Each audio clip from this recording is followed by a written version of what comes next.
భర్తతో కలిసి నిద్రించని ప్రతి మహిళ ఈ వీడియో తప్పకుండా చూడండి. ఎవరైతే భార్య తన భర్తతో కలిసి రాత్రి నిద్రించదో అటువంటి వారు అందరూ కూడా ఇప్పుడు మనం చెప్పుకునే విషయాలను జాగ్రత్తగా వినండి. లేదంటే జీవితాంతం కూడా పశ్చాత్తాపపడవలసి వస్తుంది.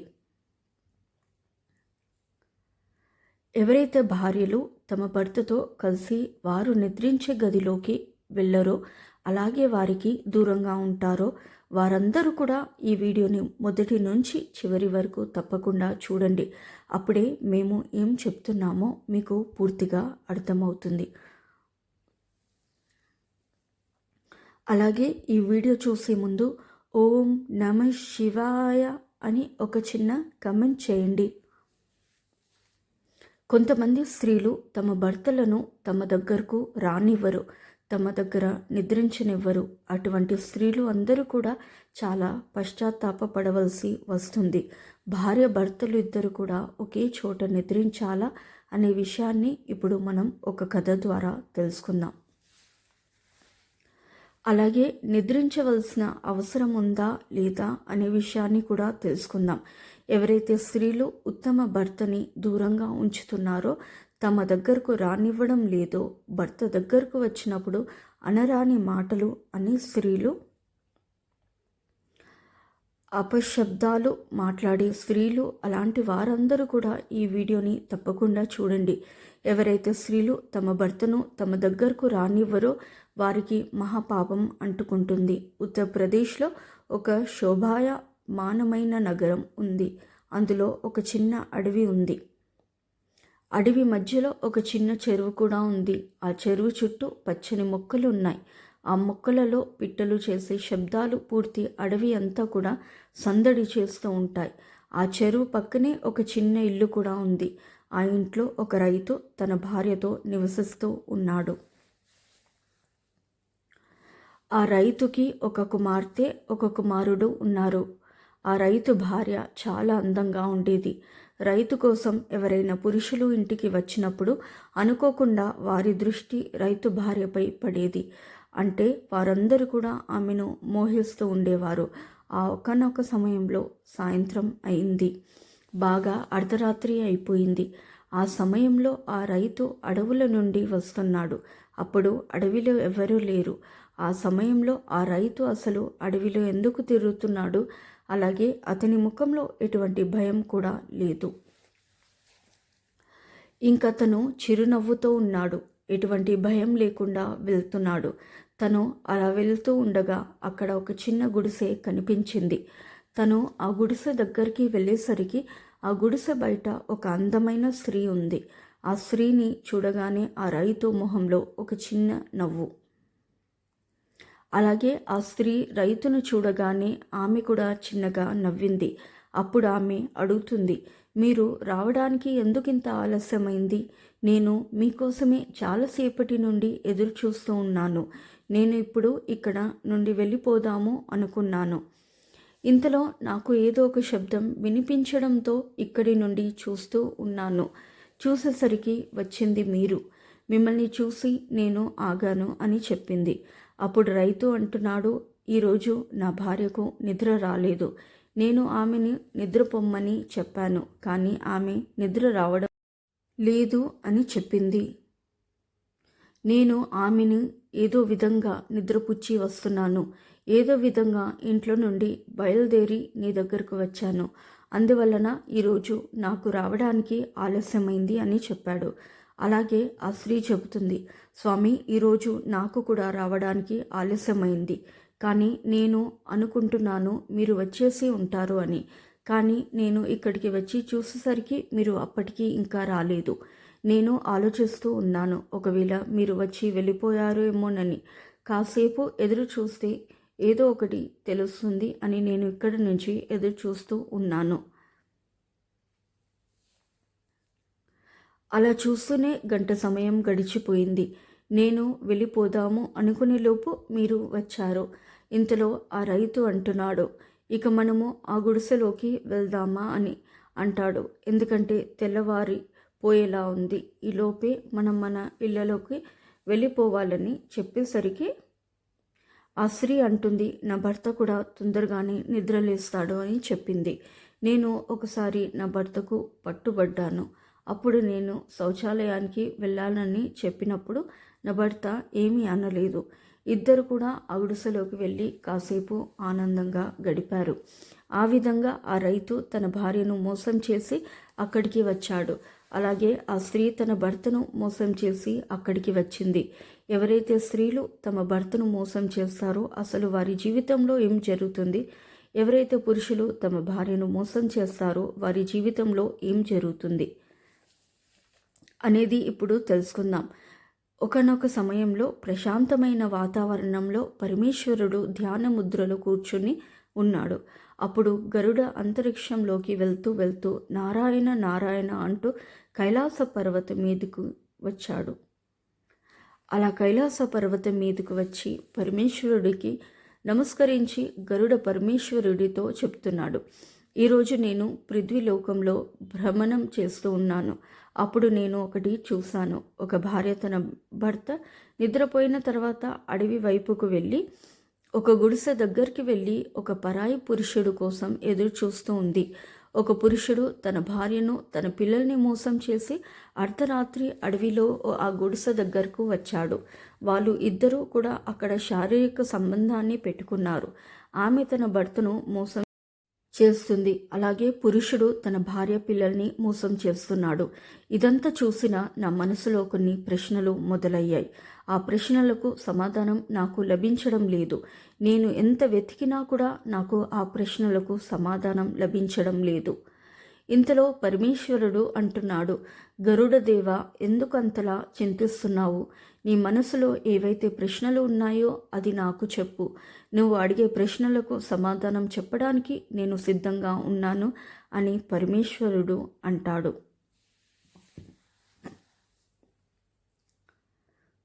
గరుడ, నీకు తెలుసు కలియుగం నడుస్తుంది. కలియుగంలో ఇవన్నీ అంత గొప్ప విషయాలు ఏమీ కాదు. అయినా నీ మనసులోని ప్రశ్నలు ఏమిటో అడుగు.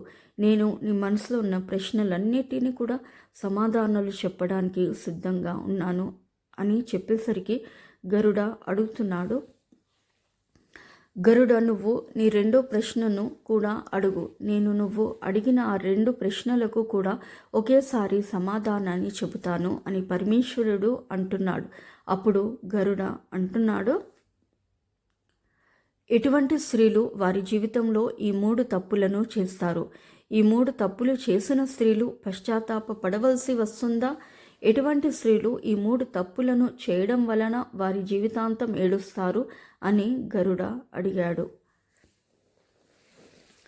నా ప్రశ్నలు ఇవే, వీటికి మీరు దయచేసి సమాధానాన్ని చెప్పమని అడిగాడు. అప్పుడు పరమేశ్వరుడు అంటున్నాడు, ఈరోజు నువ్వు మానవజాతి కళ్యాణం కోసము చాలా మంచి ప్రశ్నలను అడిగావు అని పరమేశ్వరుడు అన్నాడు. గరుడ, ఇప్పటి కాలంలో నీకు తెలుసు, స్త్రీలు ఉత్తమ భర్తలను వదిలేసి పరపురుషుల వైపు ఆకర్షితులవుతున్నారు. అలాగే ఆ స్త్రీల భర్తలు కూడా తమ భార్యలను వదిలేసి పరాయి స్త్రీలకి ఆకర్షితులవుతున్నారు. ఇది కలియుగము. ఇది అంత గొప్ప విషయం అయితే ఏమి కాదు. గరుడ, నువ్వు అడిగిన ప్రశ్నలకు ఈరోజు నీకు ఒక కథ ద్వారా చెబుతాను. ఎవరైతే స్త్రీలు తమ భర్తను తమ దగ్గరకు రానివ్వరో వారికి ఎటువంటి పాపం తగులుతుందో చెబుతాను. అప్పుడు గరుడ అంటున్నాడు, ప్రభు, నాకు ఆ కథను వినిపించండి.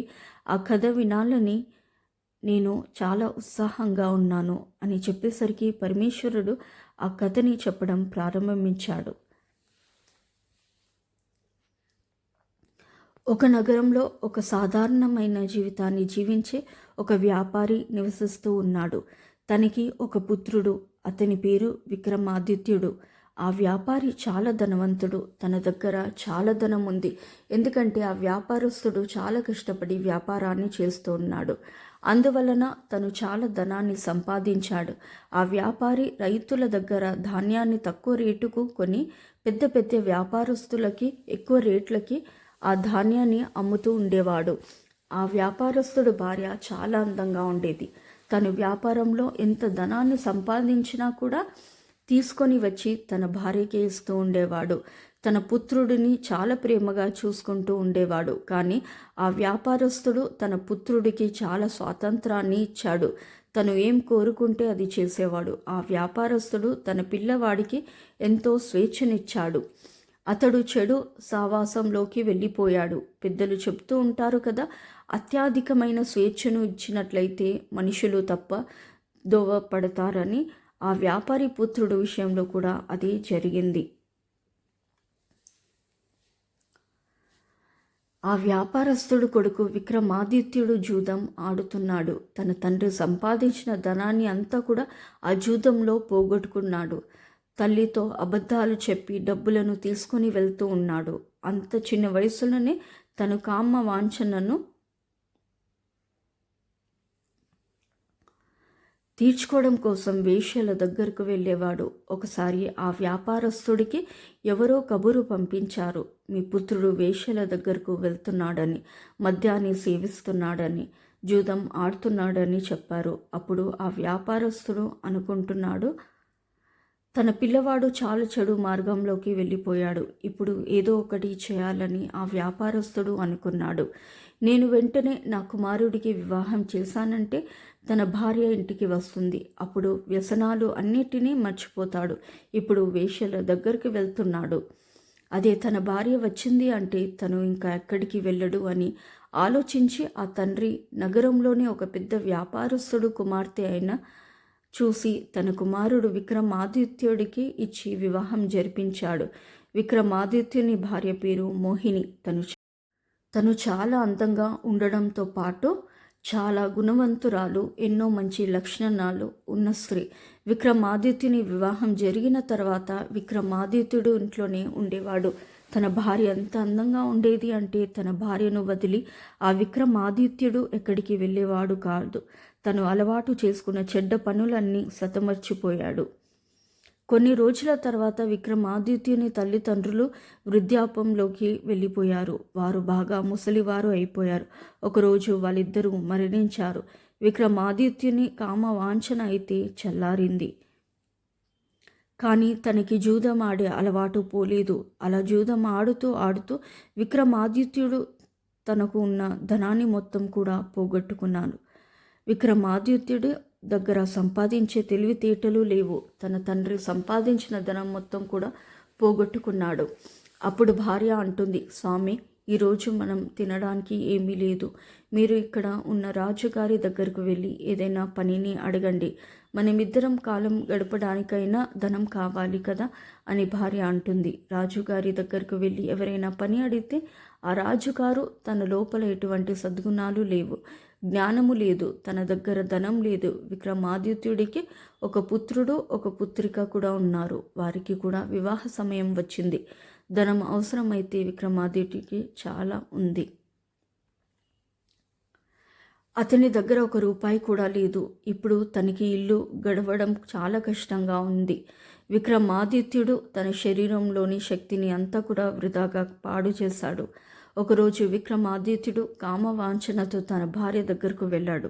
అప్పుడు విక్రమాదిత్యుని భార్య చెబుతుంది, ఈ ప్రపంచంలో అన్నిటికన్నా పెద్ద సుఖము కేవలం కామవాంఛన మాత్రమే కాదు, అవసరం ఉన్నవారికి సహాయం చేయడంలో కూడా ఆనందం ఉంది. ఎవరైతే మనుషులు ఈ కామ వాంఛనలో పడి గుడ్డివారైపోతున్నారో వారి జీవితం అంతా నాశనం అయిపోతుంది. విక్రమాదిత్యుని భార్య అంటుంది, స్వామి, ఈరోజు మీలోని 3 తప్పులను చెబుతాను. వాటిని మీరు జాగ్రత్తగా వినండి. చాలామంది మనుషులు ఈ 3 తప్పులు చేస్తున్నారు. కొంతమంది తెలియక చేస్తున్నారు, మరి కొంతమంది తెలిసి కూడా చేస్తున్నారు. ఎవరైతే మనుషులు ఈ 3 తప్పులు చేస్తున్నారో వారి జీవితాలు సర్వనాశనం అయిపోతున్నాయి. అన్నిటికన్నా మొదటి తప్పు ఏమిటి అంటే, జీవితం ప్రారంభమయ్యే సమయంలో మంచి శిక్షణను ఏదో ఒక విషయంలో పట్టుని వారు నేర్చుకోవడం లేదు.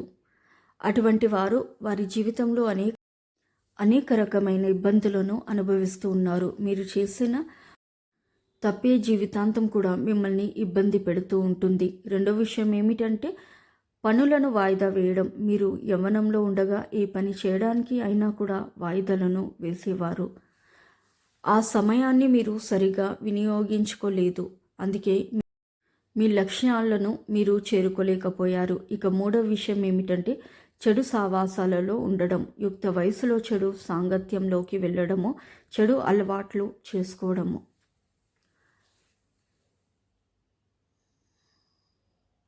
మీకు రాబోయే సమయంలో మీరు ఉన్నత స్థానాలకు వెళ్ళడాన్ని ఇవి ఆపేస్తాయి. మీ జీవితాన్ని సర్వనాశనం చేస్తాయి. అన్నిటికన్నా ముఖ్యమైన విషయం ఆరోగ్యంపై ధ్యాస పెట్టకపోవడం. మీరు యవ్వనంలో ఉండగా మానసిక మరియు శారీరక ఆరోగ్యంపై ధ్యాస పెట్టలేదు. సమయం గడిచే కొద్దీ, వయసులో పెరిగే కొలది అనేక రకాలైన ఆరోగ్య సమస్యలు వస్తాయి. అందువల్లనే ఆరోగ్యంపై ధ్యాస పెట్టడం చాలా అవసరం. ఈ విధంగా తన భార్య విక్రమాదిత్యునితో చెబుతుంది, స్వామి, మీరు జీవిత ప్రారంభాన్ని చెడు మార్గంతో చేశారు. అందువల్లనే ఇప్పుడు మనం ఇన్ని కష్టాలను అనుభవిస్తూ ఉన్నాము. నేను ఇప్పుడు మీతో చేయాలి అని అనుకోవడం లేదు. నేను మీతో కలిసి నిద్రించాలి అని అనుకోవడం లేదు. ఇప్పుడు మన ఇద్దరి వయసు సగం కన్నా ఎక్కువే ఉంది. నేను భగవంతుని సేవ చేయాలని అనుకుంటున్నాను. ఆ భగవంతుడు మనకి తప్పకుండా సహాయం చేస్తాడు. ఆ సమయంలోనే మన ఆత్మను పరమాత్మలో లీనం చేయాలి. బాల్యావస్థలో ఉండగా యవ్వనం వచ్చేంత వరకు బ్రహ్మచారులుగా ఉంటారు. యవ్వనం రాగానే వివాహ జీవితంలోకి వస్తారు. వివాహ జీవితంలోకి వచ్చిన తర్వాత ఒక పుత్రుడు కావాలి అని కోరుకుంటారు. పుత్రుడు జన్మించిన తర్వాత జనాలు కోడలు గురించి ఆలోచిస్తారు. ఆ తర్వాత ముసలివారు అవుతారు. మళ్ళీ తిరిగి బ్రహ్మచారి జీవితంలోకి వెళ్ళిపోతారు. అంటే ఎక్కడి నుండి అయితే వివాహ జీవితంలోకి వచ్చారో మళ్ళీ తిరిగి అక్కడికే వెళతారు. ఏ విధంగా అయితే బ్రహ్మచారి జీవితాన్ని వ్యర్థం చేసుకున్నారో అలాగే వృద్ధాపాన్ని కూడా వ్యర్థం చేసుకోవద్దు. పూజాది కార్యక్రమాలు, భజనలు, కీర్తనలు చేయాలి. నేను మిమ్మల్ని నాశనం అవ్వనివ్వను. ఇప్పటికే మీకు అర్థమయ్యే ఉంటుంది నేను మీతో కామక్రీడని ఎందుకు చేయను అంటున్నాను అని, అలాగే మీతో కలిసి ఎందుకు నిద్రించను అంటున్నాను అని. ఇప్పుడు మనకి ఒకటే లక్ష్యం, మన పిల్లలకి వివాహం చేయడం.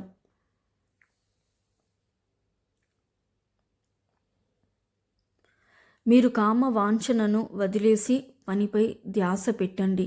ఏదో ఒక రోజు ఆ భగవంతుడు తప్పకుండా మన మొరను వింటాడు. ఇదంతా కూడా ఆ పరమేశ్వరుడు గరుడుతో చెప్తున్నాడు. విక్రమాదిత్యుడి భార్య సత్యాన్ని మాట్లాడింది.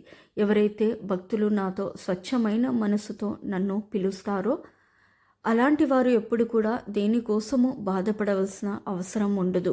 విక్రమాదిత్యుని భార్య ఒకరోజు ఒక ముసలి అవ్వను కలిసింది. ఆ ముసలి అవ్వ తనకున్న ధన సంపత్తులన్నీ అంతా కూడా విక్రమాదిత్యుని భార్యకు ఇచ్చేసింది. ఆమె వాళ్ళ ఇంట్లోనే ఉండడం ప్రారంభించింది. ఆ ముసలి అవ్వ ఎవరు? ఏం చెప్పింది? నాకు పుత్రుడు లేడు, నాకు సంతానం లేదు, నన్ను మీరు జాగ్రత్తగా చూసుకోండి, నాకు 2 పూటల భోజనాన్ని పెడితే చాలు అని చెప్పి ఆ ముసలి అవ్వ విక్రమాదిత్యుని ఇంట్లోనే ఉండడం ప్రారంభించింది. ఆ తర్వాత విక్రమాదిత్యుడు తన పిల్లల వివాహాన్ని జరిపించాడు. అంతా కూడా సంతోషంగా ఉన్నారు. పరమేశ్వరుడు చెప్తున్నాడు, గరుడ, ఆ ముసలి అవ్వ ఇచ్చిన తన సంపత్తులతో విక్రమాదిత్యుడు కూడా చాలా సంతోషంగా ఉన్నాడు. వారి ఇంట్లోనికి ధనం వచ్చింది. విక్రమాదిత్యుడు మళ్ళీ కొంచెం తప్పుదారిలోకి వెళ్ళాడు. ఎందుకంటే అతని భార్య అతనితో నిద్రించడానికి నిరాకరించింది. కామ వాంఛనకి కూడా ఒప్పుకోవడం లేదు. అందువల్లనే విక్రమాదిత్యుడు మళ్ళీ చెడు మార్గంలోకి వెళ్ళిపోయాడు. అప్పుడు పరమేశ్వరుడు చెప్తున్నాడు, గరుడొచ్చి ఎవరితోనైతే నువ్వు చూసి వచ్చావో విక్రమాదిత్యుడు ఒక స్త్రీ యొక్క ప్రేమ జాలంలో ఇరుక్కున్నాడు. ఎందుకంటే తన భార్య అతనిని తన దగ్గర నివ్వడం లేదు. తన కామవాంఛనని శాంతింపచేయడం లేదు. అతను తన కామవాంఛనను తీర్చుకోవడం కోసం పరాయి స్త్రీ యొక్క ప్రేమ వాంఛనలో ఇరుక్కుపోయాడు. అందువల్లనే తన భార్య నిద్రపోయిన తర్వాత అడవిలోకి వెళ్ళి ఆ గుడిసెలో తమ కామవాంఛనను తీర్చుకున్నాడు. ఆ తర్వాత ఇద్దరు కూడా ఎవరి ఇళ్లకు వాళ్ళు వెళ్ళిపోయారు. స్త్రీలు ఇలా కూడా చేయకూడదు. తమ భర్తలను ఆ విధంగా వదిలేయకూడదు. ఏ విధంగా అయితే విక్రమాదిత్యుని భార్య చేసిందో ఆ విధంగా ఎవరు చేయకూడదు. ఒకసారి స్త్రీలు తమ భర్తలను ఆ విధంగా వదిలేస్తే వారితో కామక్రీడ చేయడం మాని వేసినట్లయితే మీ భర్తలు తప్పుదోవకి వెళ్తారు. తమ దగ్గర నిద్రించనివ్వరో అలాంటి వారి భర్తలు వేరొక స్త్రీలను వెతుకుంటూ రాత్రి సమయంలో వెళ్ళిపోతారు. అందువల్లనే స్త్రీలు తమ భర్తను రాత్రి సమయంలో ఒంటరిగా వదిలేయకూడదు. రెండవ విషయం ఏమిటంటే స్త్రీలు భర్తలను ఆ విధంగా వదిలేసినట్లయితే వారు వ్యభిచారులు అవుతారు. తమ దగ్గర నిద్రించనివ్వరో అలాంటి వారి భర్తలు వేరొక స్త్రీలను వెతుకుంటూ రాత్రి సమయంలో వెళ్ళిపోతారు. అందువల్లనే స్త్రీలు తమ భర్తను రాత్రి సమయంలో ఒంటరిగా వదిలేయకూడదు. రెండో విషయం ఏమిటంటే స్త్రీలు భర్తలను ఆ విధంగా వదిలేసినట్లయితే వారు వ్యభిచారులు అవుతారు. ఎవరైతే స్త్రీలు తమ భర్త యొక్క అన్ని కోరికలను నెరవేరుస్తారో వారే తమ భర్తలను సరైన మార్గంలోకి తీసుకొని వచ్చి తమ భర్తలను ఉన్నత స్థానంలో నిలబెడతారు. అటువంటి వారే ఉత్తమమైన స్త్రీలు. ఎవరైతే స్త్రీలు తమ భర్తలతో శారీరక సంబంధాలను త్యాగం చేస్తారో వారు తమ భర్తలను వ్యభిచారు అవ్వడానికి కారణమైన దోషులుగా చెప్పబడ్డారు. అందువల్లనే ప్రతి స్త్రీ కూడా తమ భర్త దగ్గరే నిద్రించాలి. ఎందుకంటే తమ భర్తలు పరాయి స్త్రీల వ్యామోహంలో ఆ వ్యభిచారులు కాకూడదు. ఇక మూడవ విషయం ఏమిటంటే తమ భర్తలు ఎప్పుడు కామ వాంఛనతో ఉన్నట్లయితే స్త్రీలే భర్తను మెల్లిమెల్లిగా మార్చుకొని వారే భర్తలను సరైన దారిలోకి తెచ్చుకోవాలి. మంచి మంచి సత్సంగాలు వినిపించాలి. భగవత్ చర్చలు చేయాలి. ఎక్కడైతే భగవంతుడి యొక్క చర్చలు జరుగుతాయో అక్కడికి వారిని తీసుకొని వెళ్ళాలి. వారి దూషితమైన బుద్ధిలో మంచి ఆలోచనలను వచ్చేటట్లుగా చేయాలి. మెల్లిమెల్లిగా సరైన మార్గంలోనికి రావాలి. భగవంతుడికి భజన చేయాలి. భగవంతుడు తపస్సు చేయాలి. అప్పుడే భార్య భర్తల యొక్క జీవితాంతం సఫలం అవుతుంది. అలా కాకుండా స్త్రీలు భగవంతుడి యొక్క భక్తిలో లీనమైపోయి స్త్రీలు శారీరక సంబంధాలను త్యాగం చేస్తూ భర్తని వ్యభిచారులుగా మారుస్తూ ఉంటే అది కూడా తప్పే. భార్య భర్తలు ఎవరైతే ఉన్నారో వారి జీవితము అనే బండికి 2 చక్రాలు లాంటివారు. ఎప్పుడైనా సరే ఒక చక్రంతో బండి నడవదు. అందువలన స్త్రీలు ఉత్తమ భర్తల యొక్క కోరికలను తీరుస్తూ వారిని సరైన మార్గంలోకి తీసుకొని వచ్చి నిలబెట్టాలి. అటువంటి స్త్రీలని ఈ సమాజంలో సర్వశ్రేష్ఠులుగా చెప్పారు. వారి భర్తలు తప్పుడు మార్గంలోకి వెళ్లకుండా అవుతారు. తమతో పాటు తమ భర్త కళ్యాణం కోసం పాటుపడతారో వారే సర్వశ్రేష్టమైన స్త్రీలు. పరమేశ్వరుడు గరుడతో ఇలా చెప్తున్నాడు, నువ్వు అడవిలో గుడిసెలో ఎవరినైతే చూసావో తానే విక్రమాదిత్యుడు. గరుడ తన ప్రశ్నలకు సమాధానాన్ని తెలుసుకొని చాలా సంతోషించాడు. ఈ వీడియో కనుక మీకు నచ్చినట్లయితే ప్లీజ్ లైక్ చేసి మీ ఫ్రెండ్స్కి షేర్ చేయండి. అలాగే మా కొత్త వీడియోస్ మీకు వెంటనే చేరాలంటే మా ఛానల్ని సబ్స్క్రైబ్ చేసుకొని పక్కనే ఉన్నటువంటి బెల్ ఐకాన్ని ప్రెస్ చేయండి. ధన్యవాదములు. సో ఇదంటే ఇవాళ వీడియో. రేపటి వీడియోలో మళ్ళీ కలుస్తాను. అంతవరకు సెలవు. నమస్కారము. సర్వేజన సుఖినో భవంతు. ప్లీజ్ ఫస్ట్ టైం నా ఛానల్ చూసేవాళ్ళు ప్లీజ్ లైక్ చేసి షేర్ చేయండి. అలాగే సబ్స్క్రైబ్ చేసి